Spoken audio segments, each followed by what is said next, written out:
everybody. Welcome to yet another Star Trek podcast. I am your host for the evening. My name is Drew. Tonight, I am joined by two wonderful gentlemen. First of all, I'd like to introduce the man who, if he were in a children's gang, he'd probably be the one to start stuff. That's Majeed.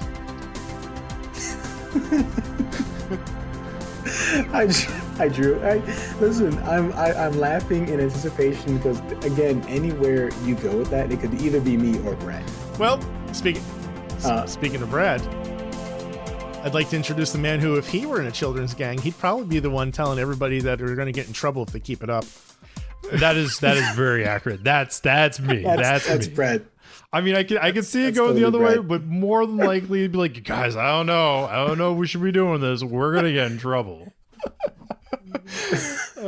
Brad's gonna be the rat. Brad is totally the rat. Oh, I will totally do it. But I'll be like, no, it wasn't me, guys. I swear, it wasn't me. Yeah, it was. It really was. Wait, now, are we talking about like our adult selves being a part of a children's gang, or us as children in a gang? I mean, I don't really see that there's much of a difference, if I'm being honest. Yeah, it'd probably be the exact same thing. Yeah. I mean, that's I don't know. Fair. The only difference between me now versus me as a child is I pay bills. And you're aware of the actual consequences. And I'm aware of the consequences of being in a children's gang. Well, no, more like, hey, shit, if we break this, oh my God, I'm going to owe this amount of money. Yeah, well, my parents kind of beat that into my head when I was young because when they bought toys for me, like, I could only afford one. So if I broke it, like, I didn't get another one. They bought you toys? He had a slinky, but straightened it. Those things are really difficult to bend back to normal. Did you just make a Futurama reference with that? It's technically a Ghostbusters joke. But it could be a Zoidberg joke. I'm pretty sure like it was in Futurama at some point, but yeah, close enough. Well, because Zoidberg had the slinky that he somehow it just mysteriously self-combusted. Yeah, I remember that. Yeah. He fixed it, right. Bender straightened it, and Zoidberg was upset. And then Zoidberg fixed it, and he tried to test it on these books. He got to the bottom and it set on fire. Oh my goodness. What a fantastic gif. And then he just burst into tears like anybody would. Guys, I'm going to be completely honest with you. Like, it has been a dream of mine since I first hooked up a microphone and started podcasting to have a Star Trek podcast. It's my number one dream. My number two dream is to have a Futurama podcast.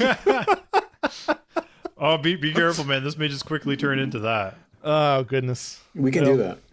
We need to start workshopping names for that. All right, we'll take that offline. No. Just keep it as in yet another Star Trek podcast, and then just review Futurama. It would be perfect. Yet on April Fools, if we record it on and release the episode on April Fools, just do February 29th. Every 4 years. Right. Or every March 31st, because as every Parks and Rec fan knows, there is no March 31st. Guys, if I was to do a third favorite podcast, it would be a Parks and Rec one. I guess I could throw Sunny in there somewhere too, right? The list is endless. Sunny's being done to perfection. It really is. It really is. So, how are you guys doing? Like, it's been an entire week because we do this weekly. Are you excited about all of the crazy stuff that's happening in the new Star Trek universe? Yeah. Like, so we're recording this on April 5th, First Contact Day. Happy First Contact Day, gentlemen. Happy First Contact. Happy First Contact Day. Long live and prospect. I'm actually really excited with all the stuff that's going on with Trek. What excites you the most, man? We have Strange New Worlds coming up. I know we keep bashing Discovery, but like I keep trying to get into it, and for some reason this season just keeps falling through for me. I'm looking forward to something fresh, something new. that is something that I'm looking forward to. Some change in pace as to what we're seeing.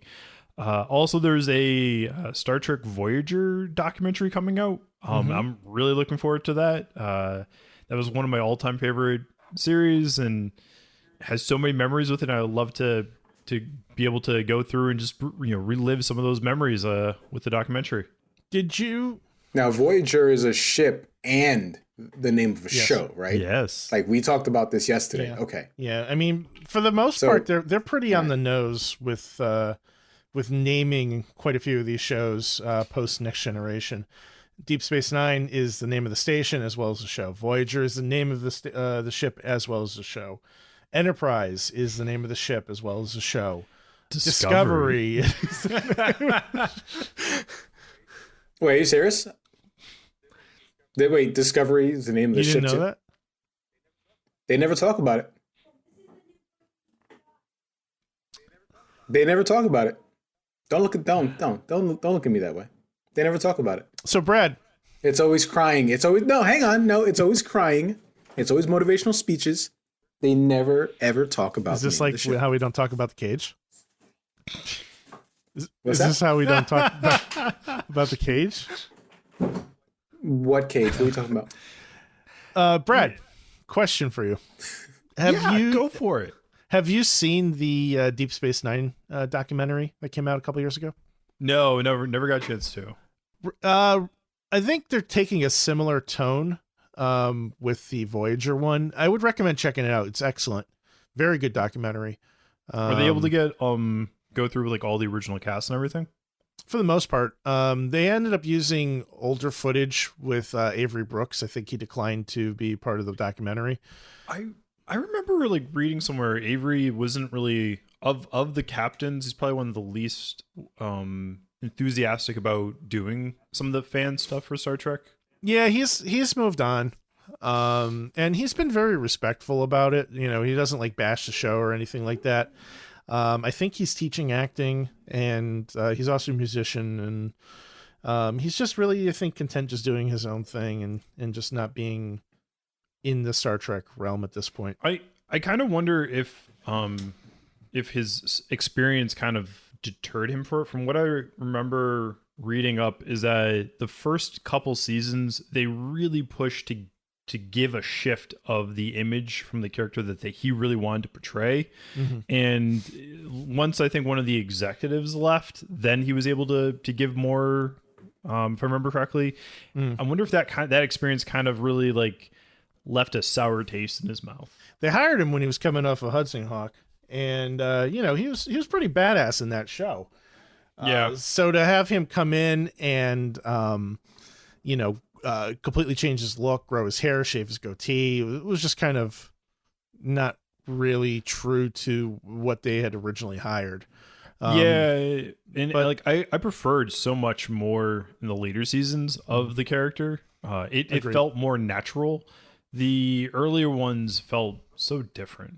Yeah, well, the whole show really took quite a while to find its footing. So, but yeah, I mean, like I started watching they released like a 6-minute teaser for the Voyager doc, and I didn't get to see all of it yet, but it looks like it's going to be fun. Yeah, from what I saw, it looked pretty entertaining, and I'm looking forward to it. I've read up a bunch of different stuff on the show, and like some of the ideas that they had for the show, I was really disappointed they never actually came to fruition. Like the Year of Hell, that could have been an entire season. That I think if that was an entire season, that would have been amazing. I agree, 100%. Yeah, me too. Oh, hey, Majeed, I forgot you were here. Sorry, buddy. One more nerdy point of discussion too. They dropped a teaser for Picard season 3, which confirms that the entire cast of the Next Generation is going to be present on the show. I'm looking forward to that. Excited. I actually. So will we? I've actually only watched the first episode of season 2, so I am a bit behind. What was that, Majeed? Will Wheaton. Actually, they didn't announce his name. Now that you mention it, Man. Oh, Listen, Will that Wheaton would is- be unfortunate. I like the guy. or at He's least really- I didn't notice if they did. Yeah, Will Wheaton is so cool. yeah. He's just a real cool I guy. hope he's. I present. think LeVar Burton is probably a little cooler than Will Wheaton, though. It's hard to be as cool as LeVar Burton. Yeah, pretty accurate. You know. Hey, was LeVar Burton able to see out of those crazy shades? I think depends on which one. Yeah, not really. No, So he's acting blind. more or Yeah. less. He's playing a blind guy while actually being blind. Apparently, I think Wait, he had some did- limited vision, but not by much. Wait, was the character blind? Yeah. yeah. Oh, way to go. Way to go for the equal opportunity hire. Way to go. Yeah, man. Next generation. Yeah, I mean, look, Star Trek is a front runner for diversity. I don't know where I was going with that. No, it's fine. I wanted that to But- just kind of sit. I wanted you to bask in that for a Isn't second. Majeed bashing it for not hiring a blind guy? No, I'm saying way to go, Jean-Luc Picard, for putting a blind man as what, the driver, the ship driver. The engineer? Well, in season 1, he was the pilot, the helmsman. Oh, okay. So we don't say the word, like there's no ship driver. Helmsman. All right. So if they're called a helmsman, right, the guy who drives the ship, what's a yowman? Yeoman. Yeoman. Yeoman. It's a record keeper, isn't it? I'm pretty sure it's a record keeper or some sort of like assistant. Yeah. Basically, it's captain's assistant. Okay, so the yowman keeps track of how many people Kirk has killed per episode. More or less. Or how many times he takes How off many the shirt. times his shirt gets ripped? How many times his shirt gets ripped? Oh, goodness. Yeah, Is that like a Navy term? well, yeah, a lot of this stuff is naval Yeah. based. It's a Starfleet title. It's a personal assistant, such as carrying Starfleet tricorder, retrieving information for a starship's captain, or announcing one's arrival with the boatswain whistle. Yeah. So that's from good old Memory Alpha. They don't really have yeomen past the original series, though. At least not that I'm aware of. I don't even remember it in Enterprise. No. Yeah, me either. No. Archer's a You little- watched Enterprise? Oh, God, Brad, come on, man. We were so close. No, I didn't watch Enterprise. Demerit. Demerit. Yeah, demerit for you. I just ignore him at this point. It's easier.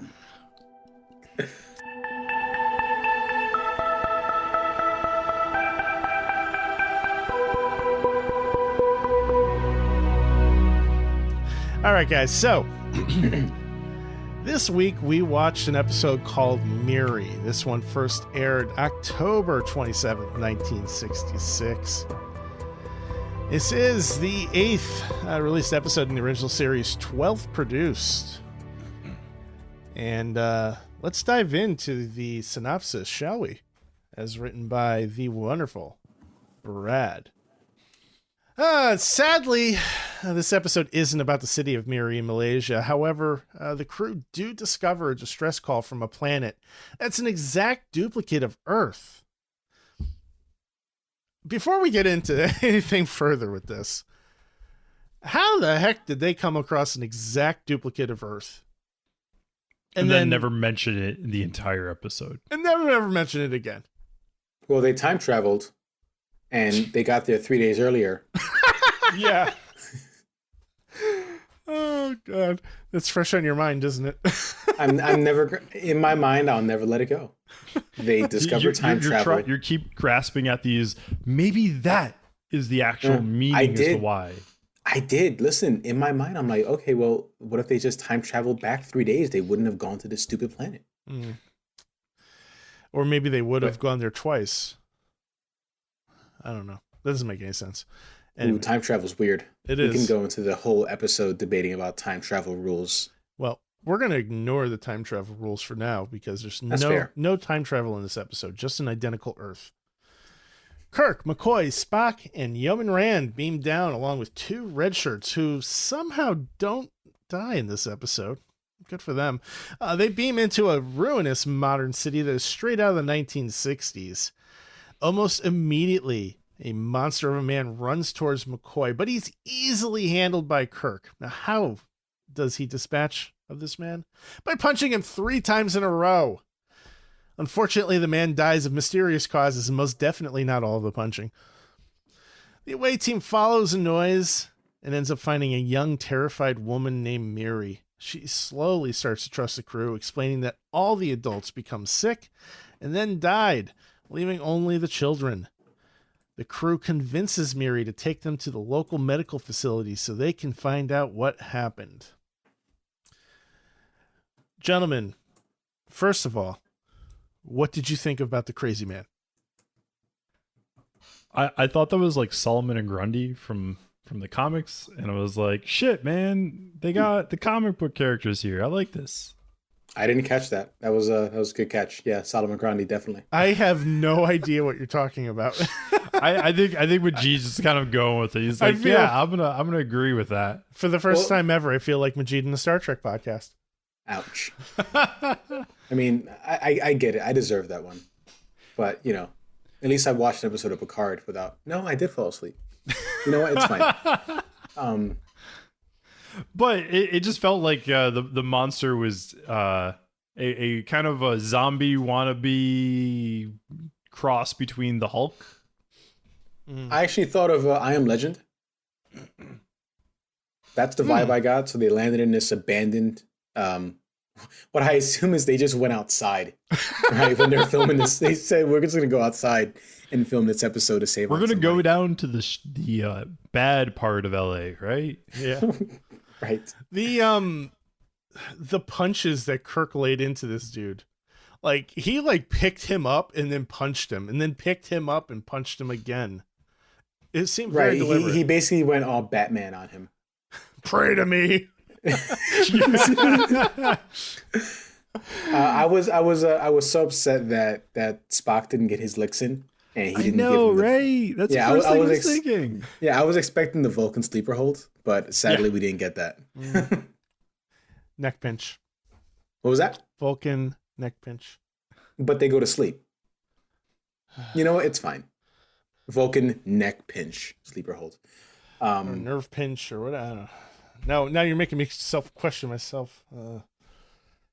Yes. McCoy quickly discovers that everyone is infected with a disease that will eventually kill them, except for Spock. Apparently, he's only a carrier, but he can never leave the planet. By the computer's calculations, they only have 7 days to go before they go mad and kill each other. After some digging around, they find out that the people of this planet were trying to prolong their lives, and they partially succeeded. For every 100 years that passed, the children would experience only 1 month of aging. However, once they hit puberty, just like normal humans, all bets were off. They would become susceptible to the disease. I feel like that's very inconvenient.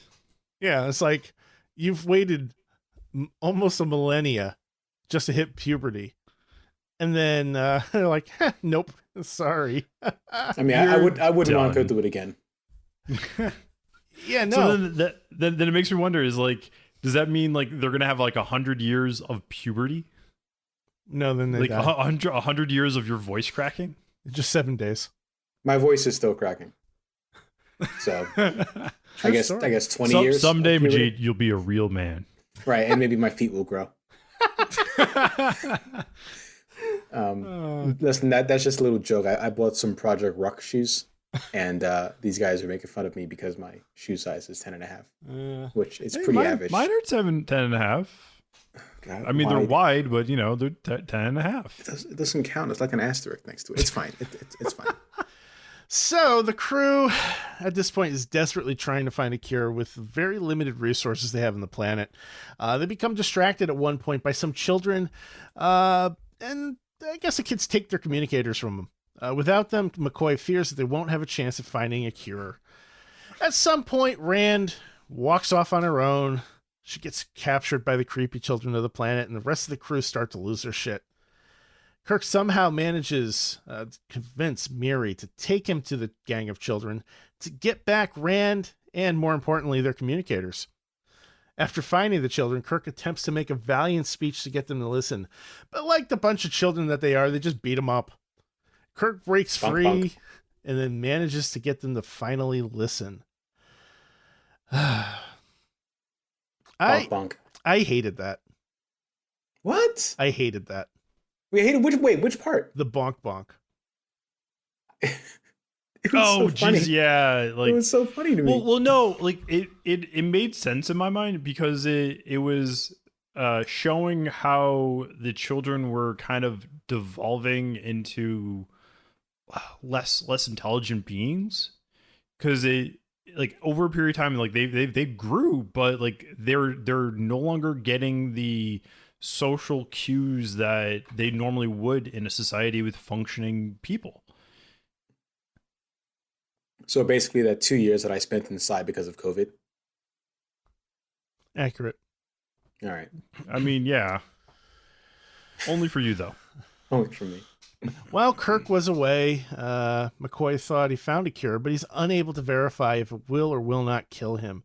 So, like any good scientist, he just tests it on himself. As expected, it messes him up pretty bad. But, drum roll please, he is cured. So, wow. Yeah, I mean... Convenient. Main cast. With only 15 minutes left of the episode. Kirk comes back with the children to see McCoy laying on the ground, but he is no longer sick. The crew of the Enterprise decide it's time to part ways, leaving the children on the planet. What the F moment if I ever heard one. To sum up this episode, mixing viruses to extend life is bad. Food reserves somehow last around 300 years, and finding an exact copy of the Earth doesn't need a second mention, because that's just completely normal. Wow. I feel like this episode has so much going on, and yet somehow so little. I know, like, I think that last part was one thing that, like, really bugged me about the Earth. There was, like, an exact duplicate. They show it on the screen, and you see, like, California, you see like Florida, and you're like, okay, cool, it's a duplicate of Earth. And where's the backstory behind it? And there's nothing. I had a thought about that. And again, I'm not coming into this as a Star Trek fan, so I don't know the canon, but the captain's logs are not in. The captain's logs are basically a recount of what happened, a recap of what happened. In this show, yes. In the future, they will become more real time. Right. So in my mind, watching this, I'm like, okay, cool. This is Captain Kirk being put on trial for the atrocities he did to his crew in red shirts, and he has to read off his captain's log. This is like him reading in front of, like, some sort of judge and jury. Right. He's like, all right, cool. So captain's log. Ooh, you're gonna like this one. I killed 8 red shirts. Let me tell you how. Okay. You know what? That's an interesting theory you got there, Majeed. It's my headcanon. I love it. I love everything about that theory. Oh my goodness. All right, so we have an exact duplicate of the Earth that is never mentioned again. I guess, like, maybe they just would have completely ignored the planet otherwise.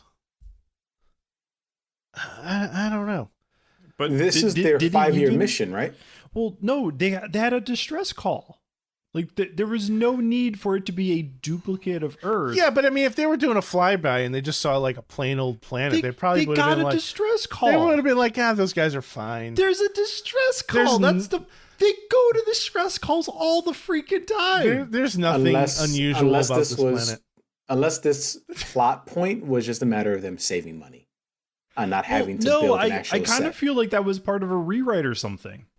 Like, that probably was gonna have, like, a major point, but then, like, at some point they just kind of left it in. They're like, yeah, whatever, we'll figure it out in post. The set guy went on vacation and they had to change it from. Oh no, that's probably red what it planet. was. It's like they just were like, oh crap, man, why is it gonna look like Earth? You know what? Let's just call it a duplicate and call it a day. I'll see you in a week. I'm going on vacation. Apparently, there was quite a bit of rewriting going on in this. Okay, script. so I was right about the rewrite part. So I suspect they probably did some sort of like time travel thing where like they went back in time and it was like probably the 1960s or something, and the disease happened and they were kind of like, oh shoot, what do we do? Let's just call it duplicate Earth and then just knock all this other crap out. Forget the time travel. Sorry, Majeed. Wait, no. The time travel it's still a thing. I mean, he's testifying in court about it. So this is the entire time is like him just talking about all the times he's time travel every single episode. No, this is him being on trial and having to read off his captain's log. He's being court-martialed. Kirk. Do we ever know how Kirk retires and passes it off to Picard? Yes. Yeah, Yes, we do. There's a very firm answer to that. Yes. Okay, so is there a scene showing Picard watching Kirk get hauled off by military police? Well, there's like about 100+ years in between the two shows, so no. Well, no, he just means like, is there an actual recording of him going on trial? I can tell you, Majeed, he never goes on trial for all the red shirts that die under his command. So there's still time to make this canon. No. You don't know what's going to happen in Star Trek 4. Are we talking about the voyage home? Because I know exactly what's going to happen. Kelvin. Oh, that one. All right. Right, the light Wrong flare, four. lens flare one. Goodness.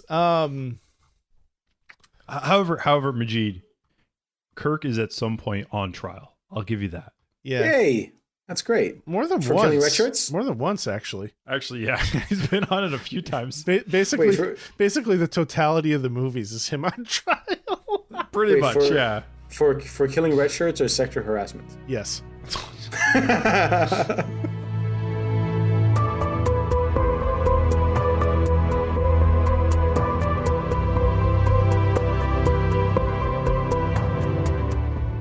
What'd you guys think of the this disease?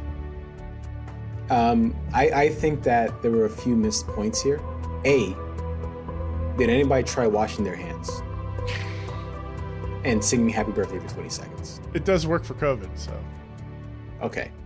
B, did anybody think to ask for a hazmat suit Well, and have extra crew come down to the planet? see, the thing with the hazmat suits is in order to use them, you have to take off your gloves. And that is a nice reference. And Nice. you have to have a hood that doesn't actually close anywhere. For anyone who's not aware, Drew is clearly referencing the episode Naked Time. That's the one. Make sure you put the music in there, Drew. Already planning it. You see, like the disease, I thought it was actually kind of a novel idea. It to me is a little bit more terrifying in a different sense. When I just like was sitting down thinking about it, because it's all the children by themselves. They're not able to get food, or at least grow food in the normal traditional sense based upon what it seems. And once the person reaches a certain age, they're just gonna go nuts and start killing people or dying or whatever. It definitely, to me, is a little bit more scary in that sense. Yeah, they become gups and they die.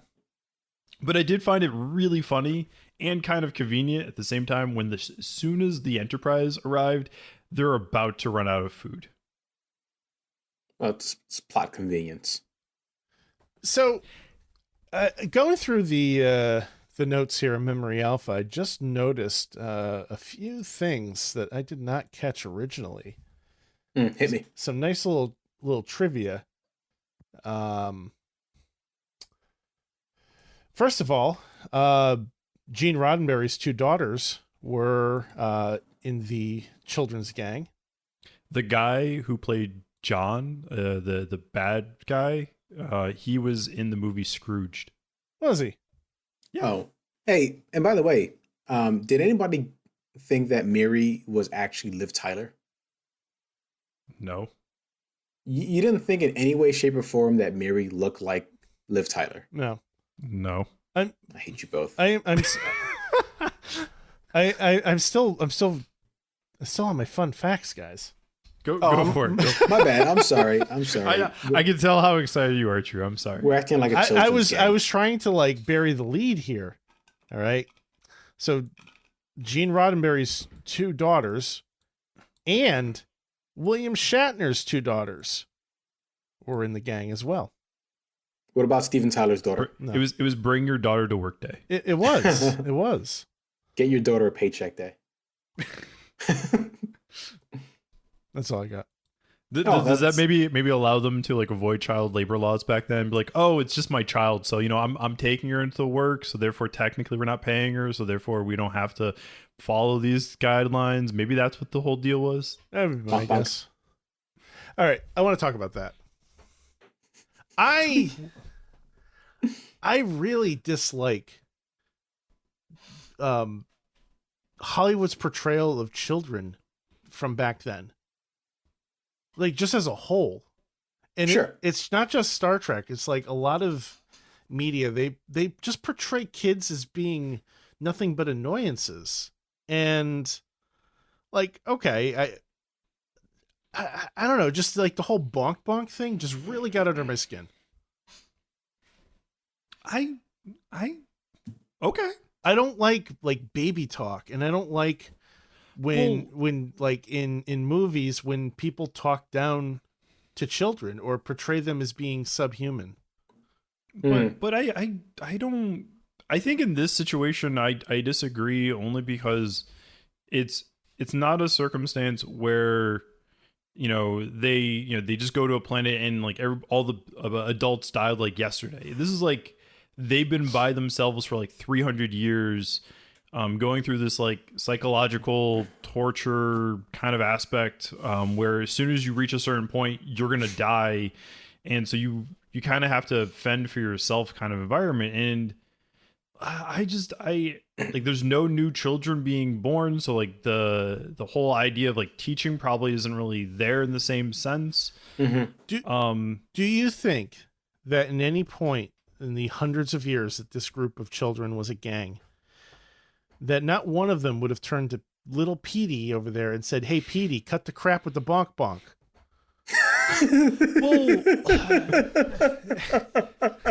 But you're assuming that every single one of them is in a sane mind. All it takes is one. That's fair. Hey, but that one person is gonna die then. Oh my god.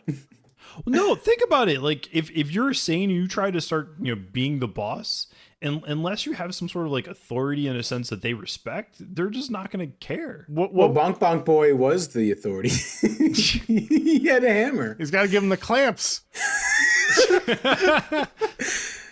Hey, you know what? So we're talking about the portrayal of kids, right? And the portrayal of kids that have been alive for 300 years. Now, they're obviously going to go through some type of mental change like Brad is suggesting or saying. Did you guys ever see Interview with the Vampire? Not in a long time. Yeah, what was it? Kirsten Dunst's character? Right, yeah. So Kirsten Dunst, Mary Jane Watson, she was turned to a vampire as a kid. And she didn't act like a kid the entire time because she had been alive. Like an adult. Right, because she had been alive for so long. There was like a few other vampire things I've read where it's like a child. Drew, kind of like thinking about like The Expanse, and like the children that were. Ah, crap! You stopped reading the book, so I'm going to stop talking. Sorry, I read all the books. I'm planning on circling back to it pretty soon, though. But to Majeed, your point though, like I think though that associates with the fact that there were adults around, and so that changed the perception of the character, because that she had somebody to imitate, and with the children in this, they didn't really have that that authority to really imitate in that sense. And I feel like it's just a digression, a natural digression when you're maybe potentially isolated or anything like that. And that was probably the direction they were trying to go in, or they just didn't really want to take the time to write any lines for that person. So they're just like, we'll just have him say dunk dunk. I think it's bonk bonk. Bonk bonk, bonk bonk. Sorry. Brad's going to get the bonk bonk on the donk donk in a moment. Ooh. You're okay with that sentence? You're okay with that? It's his head. His donk donk is his head? Oh, fine, I'll mark it for edit. No, leave it. No, leave it. No, you made your bed and I'll sleep in it. Brad's gonna get it in his donk donk. Not in. Mark that for deletion. Not in. Mark that for deletion. Wow. just wow.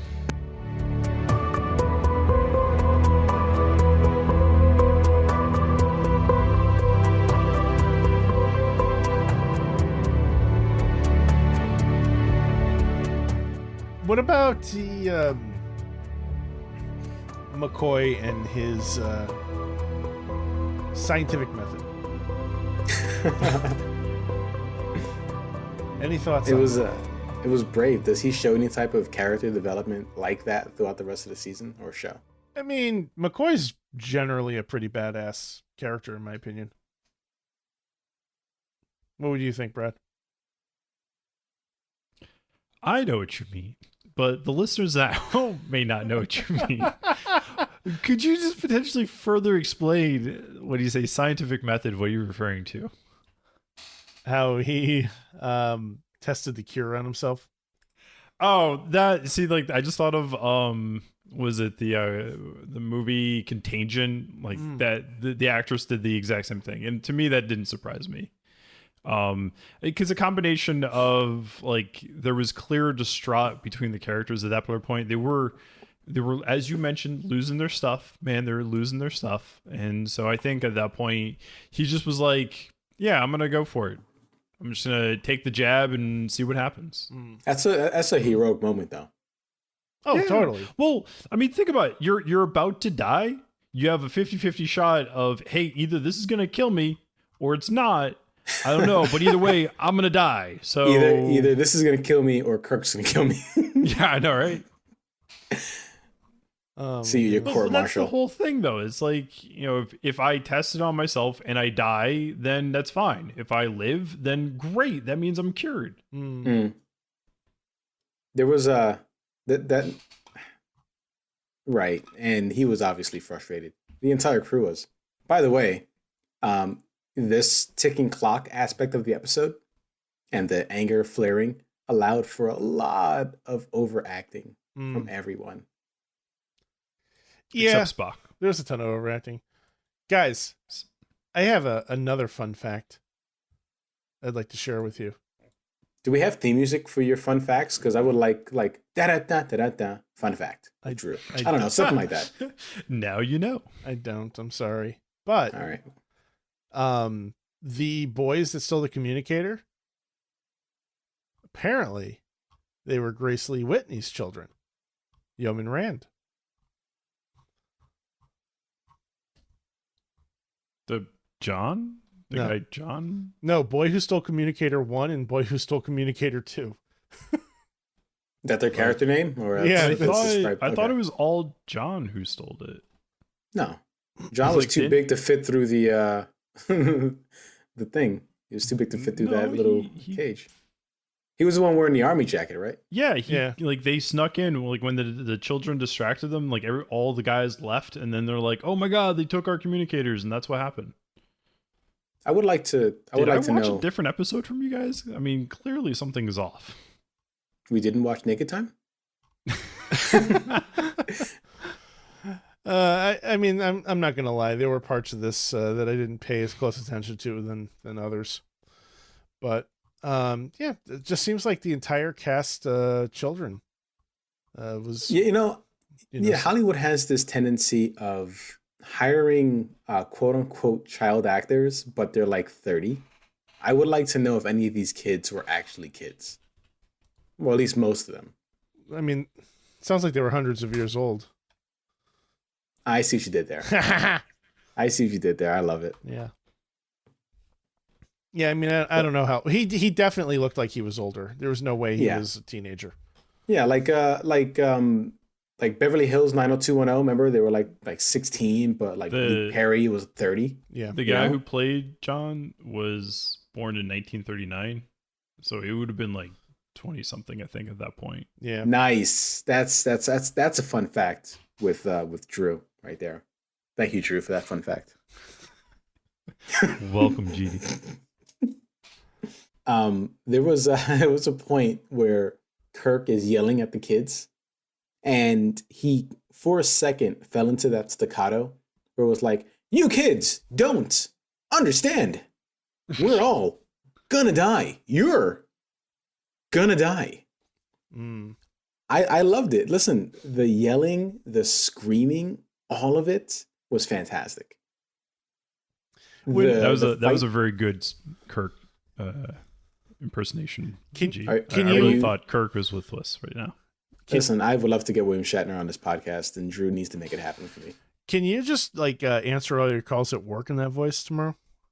I don't really take calls, but I can get on our bridge. So I wanted to ask you guys on your opinion and thoughts. I don't know if you remember, at some point Yeoman Rand like pulls Kirk aside, and it was like, "I've always tried to get you to look at my legs." Do you remember that? Yeah. It was weird. And I was like, I was kind of at a loss for words at that. I was like, wait, what did she just say? I had to rewind it. Yeah. And I was like, yeah, she did say that. Okay, then.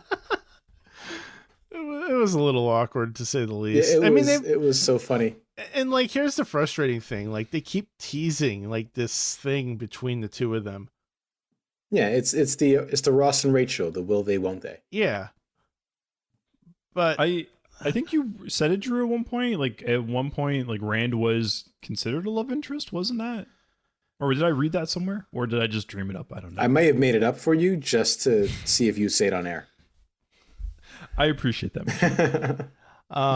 Yeah, I mean, I would need to dive in further, because at the moment I'm not really. But that's kind of how it feels, though. Like, right? Like they were trying to push some sort of love interest between Rand and Kirk. Yeah, it always kind of feels that way. And like, I don't know. I think that kind of was like, I don't know, that didn't really sit well too much with me. It felt just an over sexualization to the character, and then it cuts to her legs, and it's like she's turning into, like, you know, she has the disease. She's turning into one of those monsters, and it's I had very mixed feelings in that part. Yeah, I think the writing just didn't really live up to the intent. You know what I mean? Like, yeah. I was uncomfortable when Miri referred to Kirk as Loverboy. Oh, and then it was like, was it McCoy who was like, "Oh yeah, she's interested in you"? I can't remember who was pointing that out. Yeah, and then Kirk responds, "I'm not into older women." I'm like, ugh. Ooh. How are you gonna end the episode on that line? Oh man, it's just so many writing points that I'm like, yeah, I'm not really okay with nowadays. Yeah. I wonder what the original script was. Like, if that's out there, I would, before the rewrites, I would be curious to see what the very first script was. Yeah, because it really did feel like there were a lot of ideas that were from a lot of different directions, and they kind of basically took parts and pieces of all those different ideas. Yeah. I mean, that tends to happen with rewrites, unfortunately. You know, especially if other groups are responsible for the rewrites, they kind of get their DNA in it, and it just doesn't really follow the same path as the original writer. And it's frustrating too, because I think there was a lot of potential here for a pretty good story, but it just kind of got marred with all these inconsistencies. It just didn't add up. I didn't. I mean, you know, those inconsistencies aside, I'm a sucker for episodes with a ticking clock. I mean, that's every episode, though. Is it though? It is a very big trend in a lot of the episodes. Well, I mean, Enemy Within was a ticking clock, right? Because of the whole, hey, if you don't get two Kirks back together, they're gonna die. And then that was the same one where No Man's Gone Before. No, Enemy Within. That was the one I'm thinking of. That was the one where Sulu was left on a planet with a sleeping bag. Yeah, no, and Evil Kirk and the dog. The Pomeranian. The Pomeranian. Enemy Within, right? Yeah, yeah, that's the one I'm thinking of. Yeah, I mean, the ticking time clock is kind of a trope that is used, pardon the pun, time and time again. But Nice. that happens like a lot throughout each episode in some sense. I mean, it was where it happens in the other series too. It's not going to be exclusive to this or really any TV. I think that's the one thing that does frustrate me about TV in general, when they do have the ticking time clock and then they resolve the issue with that like 1 second left on the time. Because realistically, it's not going to be every time is that 1 second. I mean, maybe it's going to be like 17 seconds before or 23 seconds before. And that's kind of how sometimes they should probably change the plot point, where it changes the pace. Yeah. Imagine if they solved the issue like 5 minutes in. before the cold open, they pull up to this planet. They're like, we're detecting a bunch of life forms down there. And Kirk's like, yeah, maybe later. Well, in kind of some sense they end that way too. Yeah, like they resolve their issue and then they're like, all right, cool, yeah, we'll get to those children at a later point. Starfleet's been notified. right. And then McCoy's like, you're gonna send them to jail, right? Like they almost killed us. Oh god. And it's the thing is too, Drew, it's an entire planet. I'm pretty certain that there are other children around the planet that need some sort of help. Yeah, the whole abandonment issue of the kids. They were sick of those kids. We're like, we're good. Peace. We're gonna go call your mothers. We're going to the bar to get some drinks. We'll be back. No, they said, yeah, you know what? We're just going to the ship to get lottery tickets and cigarettes. We'll be right back. Yeah. Oh god. But that's how it ends. And I was just kind of like, seriously? That's where we're leaving it? Not like, oh, the children have already been taken care of. They have already gotten the help. It's just more of like, I don't know, we're gonna leave.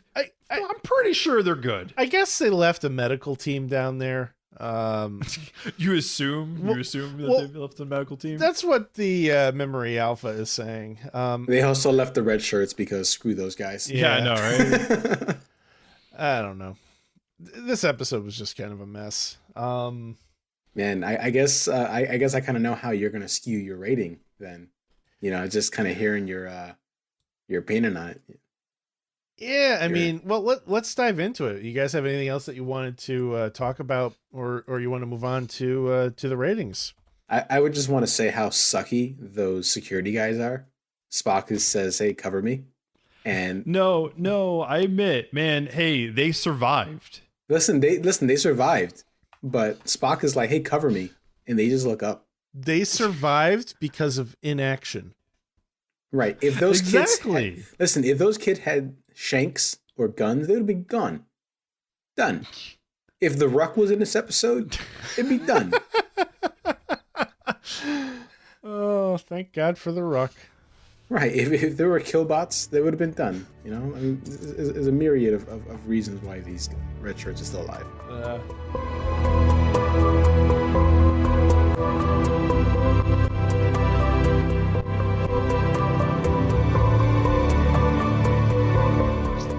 All right, let's bring her home, guys. Let's go around the horn here. Brad, what are your final thoughts and your score from Miri? So looking at the episode as a whole, they get to a planet that is a mirror identical version of Earth, and then yet never talk about it again. They have a disease on a planet filled with just children. They cure the disease, and then they leave the planet without saving or helping the children, being like, yeah, Starfleet will get to them. We're good. Gosh, like this, like, I think if it wasn't for some of the most ridiculousness, it would be a little bit higher for me, but this was probably about like a 5. Wow. Wow. Yeah. Wow. It just, like, I enjoyed it, but there's so much ridiculousness that I could definitely tell that there was a rewrite, or at least multiple rewrites. There was a lot of ideas that kind of fell in out of my touch point, where I just couldn't get it. And I think the only reason I was paying attention a lot to the episode, and I think the only reason why I paid so much attention is because there was a lot of WTF moments where I'm like, I don't understand why they're doing this. This doesn't make sense. And I think that kind of was why I was able to be more alert with it. But I didn't. It was, not that great of an episode for me. Wow. JD, what'd you think? I diametrically oppose Brad on this one. I enjoyed the episode. I was along for the ride. Like I said, time and time again, I'm a sucker for ticking clocks. I was loving the overacting. They hammed it up. Kirk got his moment. He got to fight. He got to punch the living, crap out of a guy. He almost fought a kid. Remember this? He knocked the kid into the wall, but he could have easily punched that kid in the face. But he showed restraint. Didn't he shoot a guy, by the way? Didn't he stun someone? They still died? Yes. That was like one of their friends who turned into who aged, unfortunately, too old. Yeah. Listen, I loved it. Listen, I was along for the ride. Brad, I diametrically oppose you on your 5, and I'm gonna go 2 points higher. I'm gonna give it a 7. Okay. I loved it, man. And we got a ripped shirt, by the way. We got a ripped shirt from Kirk. But he's not like shirtless. Does it count? I stopped. I completely forgot to keep track of these, by the way. We saw skin. Okay. No, Majeed's supposed to be taking track of the shirts. that was because of naked time, and then I got so upset that there was no naked time. Well, I mean, Sulu counts. Sulu's topless. Naked time. Oh man, Drew, what about you, man? Where you fell for this? I'm leaning more towards the land of Brad on this episode. I liked it better than last week's What Are Little Girls Made Of. This episode didn't bore me in the same way, but it was pretty ridiculous, and I just strongly disliked the way the children were portrayed. And it's a me problem. It's not a Star Trek problem. I understand that. But it just, I don't find that entertaining. When gangs of children are portrayed in that manner.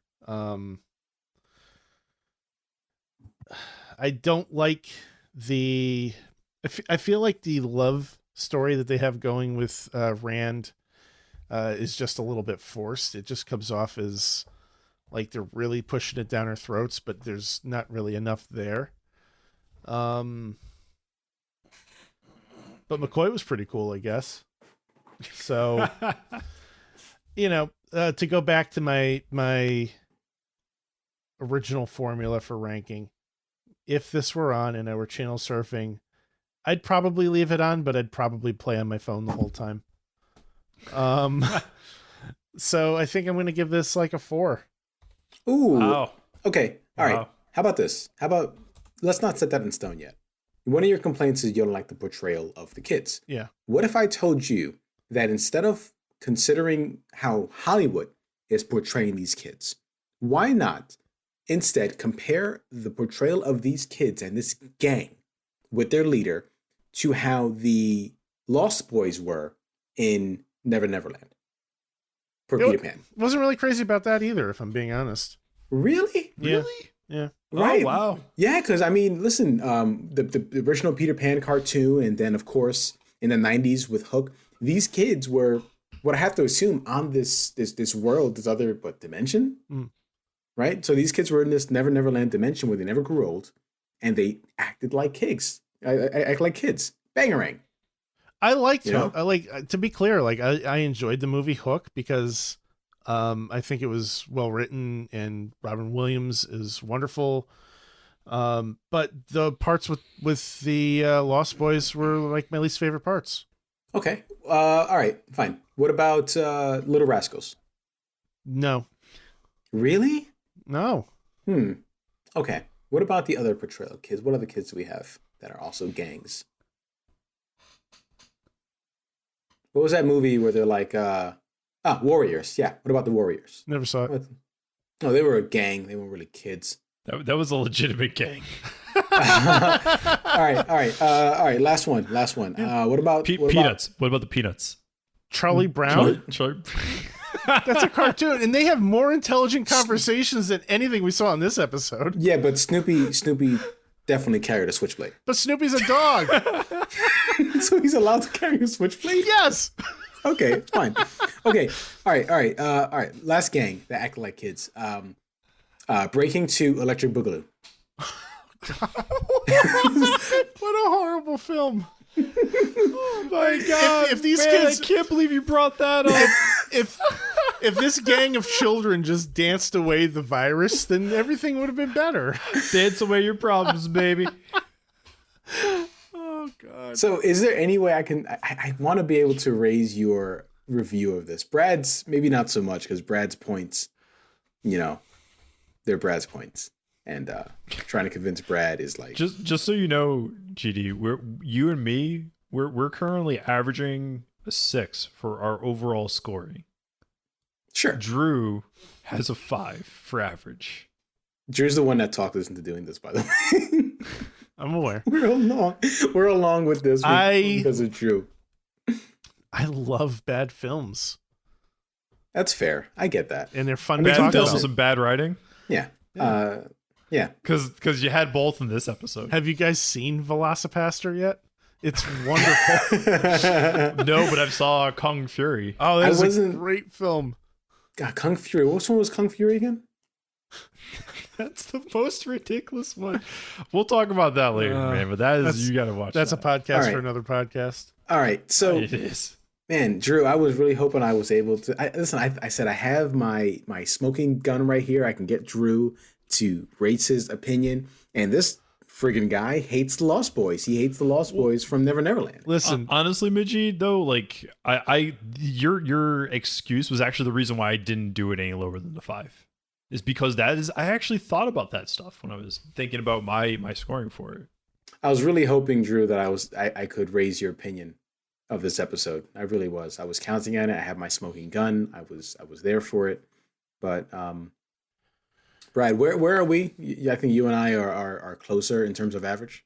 Average at 6. I mean, like, here's the thing, though. Like, for me, I think that my scores are harsher across the board than yours. And Drew, it's okay. You can hate Star Trek. It's not a problem. Hey, Drew, let me ask you, buddy. Are you in some way, shape, or form maybe trying to compare the original series against the immaculate TNG? Oh, TNG is by far it was not immaculate. It is not immaculate. There are episodes that I cannot wait to tear into with you. Right, but is there some level in your mind that you're like, man, this wouldn't have happened on TNG? Well, of course there is. It's impossible for me to separate the totality of the series completely. I'm always going to have the other hundreds of episodes that I've watched in the back of my mind. But I'm doing my best to judge this on its own merits. And I know that, maybe I'm not living up to, your expectations with that, but, go ahead. No, I was just gonna say, like, I think your reasoning about the children, I can understand that. Now, did any of the points that I bring up kind of resonate with you as well? Did those things bother you? Which ones? Like the fact that they were like, "Hey, duplicate Earth, not going to talk about it." Yeah, well, hey, we got children. We're going to leave them on the planet. Yeah, I mean those things I would say weighed more heavily than they did for you, which is why I scored it a point less. There were a lot of plot threads that were just abandoned completely. Like time travel. I think to your point though, Drew, is like it makes sense. Like the portrayal of children didn't bother me, right? But it bothered you more so than it did me. Therefore, that's one added little detractor towards it. So it makes sense. I get where you're coming. To be completely clear, like I'm not grading the episode solely on the child gang of Duplicate Earth. Like I'm grading the episode as a whole, and it just didn't really land for me. Did you like Children of the Corn? Never saw it. Buddy. That is really far from Star Trek. You're not helping me here, though. I mean, that was a gang, right? Were they a gang? I never saw the movie either. I'm assuming that they were a gang. And they worship corn. No, they weren't a gang. They weren't the gang of corn children? It's fine. I'll look it up on Wikipedia. Maybe I won't. I'm going to get sidetracked. Listen, I'm horrible at searching stuff in Wikipedia, but that's neither here nor there. You did find quite a few children gangs. No, that's all off the top of my head. Let's Google this. I want to find this. Child gangs in movies. Oh boy, you're gonna get flagged. Your computer's gonna get flagged. All right, the first list that comes up is includes Harry Potter, Ron Weasley, and Hermione Granger. It's not a gang. No, they are a gang. They were tearing up Gryffindor. They were tearing up Hogwarts, man. They were a menace. Sorry, you know what? That's another podcast for another day. It's fine. Anyway. All right. We should be locked up. Anything else you guys want to add before we wrap this thing up for the evening? There's another Earth out there. I knew it. I was right. We'll never speak of it again. No, I'm not. No, that's it. I'm never going to talk about it. Yep, it's gone forever. Just like the time travel. Time travel exists. They went back. This 3 days before. Like, it happened. We can't take it away. Oh, God. Brad and I are on the same page with this. Anyway. So, next week, we have a bit of a conundrum, right? As the listeners are aware, as we stated earlier, we're recording this on April 5th, 2022. This episode is going to drop just 2 days before the debut of Strange New Worlds. And we've decided that we're going to talk about that show. You guys excited? Yeah. Listen. Oh my God. We get to compare the newest and the oldest at the same time. No, you know what? I saw the preview of Anson Mount as Pike with a beard. I'm there for it. I want that show, and B, I want that beard. That's my Pike. So that's my Pike. I have some good news for you guys, right? So based on our recording schedule, we're gonna do a little bit of inside baseball here for the dear listeners. So we're gonna continue to record the next few weeks of the original series, right? I think that's the plan. You know it. We are going to watch The Menagerie parts 1 and 2 before Strange New Worlds episode 1 drops. No way. That's going to be awesome. In fact, The Menagerie part 2 is scheduled the week of the 2nd. And I believe that's perfect. Strange New Worlds comes out 3 days later. So you're going to watch The Menagerie part 2. We're going to talk about it. And then just days later, Strange New Worlds episode 1 is going to hit. Majeed, you are going to get to see the full story of Christopher Pike in the original series. Man, listen, I think we've talked about it. I fell off on Discovery when Pike was no longer a factor. When Pike was no longer on that show, I stopped watching it. So this is going to be great, man. Mm-hmm. Yeah, Mr. Black Bolt himself, the Inhuman, Anson Mount. Oh yeah, I remember that. Yeah, I'm looking forward to this though. Like honestly, I'm really looking forward to the Strange New Worlds, and I'm hoping it kind of recaptures some of the Star Trek magic that we've been missing. Yeah, I'm looking forward. I will say one thing that I really enjoyed with the new Star Trek series. Lens flare? No, that's a movie thing. Everything feels pretty different. You know, all of the shows kind of have a unique identity to them. So I'm hoping that continues with Strange New Worlds. Unfortunately, we don't know what the episode title is yet because that hasn't been announced as far as I'm aware.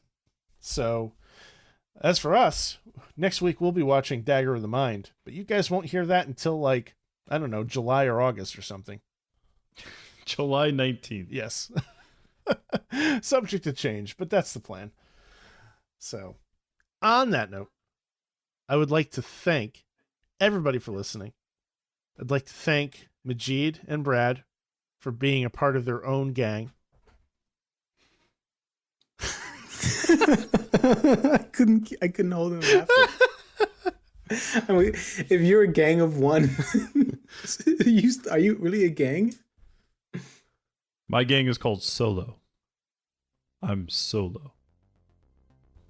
Bye, everybody. Demerit. Goodbye, everybody. Bye.